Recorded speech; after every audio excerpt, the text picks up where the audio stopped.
देखो, यदि जीवन को सार्थक करना है तो जिसके शैया में लेटे हुए सूर्य भगवान का उदय हो जाता है, उसकी आयु, बुद्धि, श्री, तेज, बहुत सी बातें नष्ट हो जाती हैं।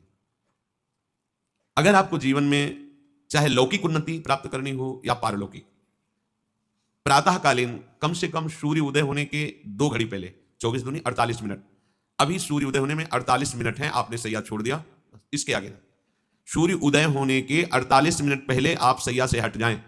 अगर आप रात्रि में जगे हैं तो सूर्य उदय होने के 48 मिनट बाद फिर आप सो जाएं। लेकिन वो जो बीच का समय, प्रातःकालीन संध्या भुवन भास्कर भगवान पधार रहे हैं, वो आप सो रहे हो, तो आपकी आयु, आपका वैभव, आपकी बुद्धि, ये सब नष्ट होने लगती है, पता नहीं चलता लोगों। देखो कहां तेजवान चेहरे दिखाई दे रहे हैं, खूब तो सब खा पी रहे हो, खाने पीने का तेज एक अलग होता है, भागवतिक तेज अलग होता है। ब्रह्म मुहूर्त में उठे, प्रभु का स्मरण किया, जो 2-4 नाम ही सही, अपने बड़े बुजुर्गों को, गुरुजनों को भावना से प्रणाम किया। पहली बात, शरीर स्वस्थ रखने के लिए गर्म जल किया, हल्का, आधा लीटर से 1 लीटर तक जल पिया, भगवत भाव अर्पित करके वज्रासन में बैठकर। आप लोग दिनचर्या को नहीं करते हैं तो आप ब्रह्मचर्य को पचा नहीं सकते। ध्यान रखना, ब्रह्मचर्य कोई छोटी मोटी शक्ति नहीं है, उसको पचाने के लिए आपकी दिनचर्या दिव्य होनी चाहिए। फिर इसके बाद आप 5 मिनट 10 मिनट टहलिए, फिर सो जाइए। फिर जो शौचाचार की पवित्रता बताई गई उसके अनुसार आप स्नान आदि करके, पवित्र वस्त्र धारण करके, जैसे कोई महान व्यक्ति आ रहा है तो हम उसके आदर के लिए खड़े हो जाते हैं, ऐसे भुवन भास्कर पधार रहे हैं, हाथ जोड़कर प्रणाम किया, अर्घदान किया, गुरु मंत्र जपा, आदि आदि।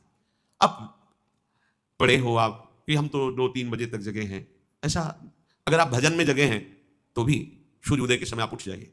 आपके गुरु आवे तो क्या आप सोते रहेंगे क्या? तो जगत गुरु हैं भुवन भास्कर, परम ज्ञान स्वरूप हैं, गायत्री छंद रूपी घोड़े हैं इनके रथ के, स्वयं भगवान अरुण देव सारथी हैं, और भगवान पीछे वर्णन किए, मैं ही सूर्य रूप से जगत को प्रकाशित करता हूं और ताप के द्वारा जल को सोख कर मैं ही वर्षा कराता हूं। भगवान का आदर करना। जो सूर्योदय तक सोते हैं उनकी बुद्धि में भागवतिक बातें, अध्यात्म बातें आ जाए, मेरी समझ में नहीं आता। अगर आप थोड़ा भी शरीर स्वस्थ रखना चाहते हैं तो जैसे नियम से भजन वैसे व्यायाम आवश्यक है। सबसे प्रार्थना है, ये दवाइयों के बल पर जीना बंद करो। शरीर में जितनी आवश्यकता जल की है, अगर उतना नहीं जाएगा तो आपकी एसिड बनेगी, फुंसियां निकलेंगी, कब्ज बनेगा, कई परेशानी। हम साधकों को कहते हैं, कभी कभी जैसे पूछते हैं कितना जल पिया, वो अभी तो पिया नहीं। अच्छा, ये शरीर है, ये एक गाड़ी है, कोई सच्चिदानंद नहीं है। उचित आहार, उचित जल, व्यायाम के लिए कुछ समय नहीं।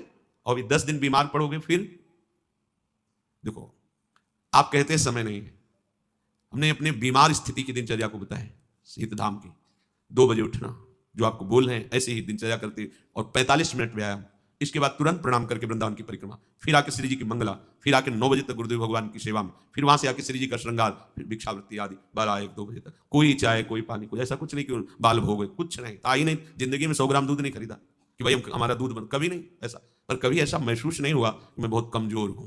ब्रह्मचर्य को पचाने के लिए बहुत शरीर को क्रियाशील होने की आवश्यकता है, या तो प्राणायामों के द्वारा, आसनों के द्वारा।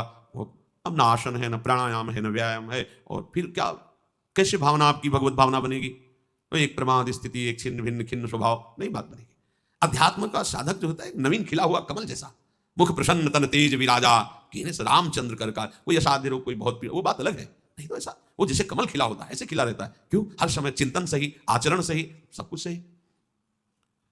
जो भगवत भावना विहीन जीवन है वो मुर्दा जीवन है। जिन हरि भगति हृदय नहीं आनी, जीवित सब समानते प्राण। वो जान नहीं रहे, मुर्दे जैसा जीवन है। क्या जीवन का महत्व? वही गंदे भोगों को भोगना, उसी का चिंतन करना, और भोग भोगने वाले शरीर को स्वस्थ रखने के लिए विषय सामग्री इकट्ठी करना, इसके बाद मर जाना। बोलो इसके अलावा और क्या है? ये बनाया, वो बनाया, वो बनाया, जरा सा हिला, पूरा का प्रांत नष्ट हो गया। क्या है इसमें? शाश्वत क्या है? हमें तसल्ली होती है, हमने एक मकान बना लिया, तसल्ली होती, 4 लड़के हो गए और काल का तमाचा लगा पूरा का पूरा, सब क्या तसल्ली?